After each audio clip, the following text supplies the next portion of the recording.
ஹalleluya. இது மாம்ச போதகமா ஆவின் போதகமா என்பது புரியும். ஆவின் போதகம் என்றால் அதில் உங்களை உயிர்ப்பிக்கும். மாம்ச போதகம் என்றால் உங்களுக்கு சுய பக்தியை கொண்டு வரும், அது அழிவை கொண்டு வரும்.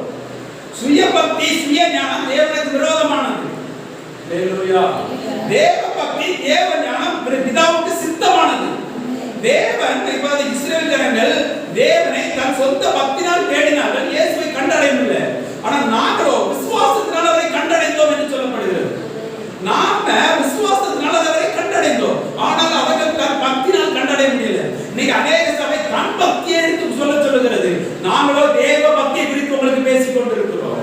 நாங்களோ உங்களுக்கு ஆவின் பக்தியை குறித்து பேசிக் கொண்டிருக்கிறோம், ஆவி நீதியை குறித்து பேசிக் கொண்டிருக்கிறோம், அழியாமையை குறித்து பேசிக் கொண்டிருக்கிறோம், அவன் காணாததை குறித்து பேசிக் கொண்டிருக்கிறோம். காண்கிறதெல்லாம் அநித்தியமானது, காணாதவைகளெல்லாம்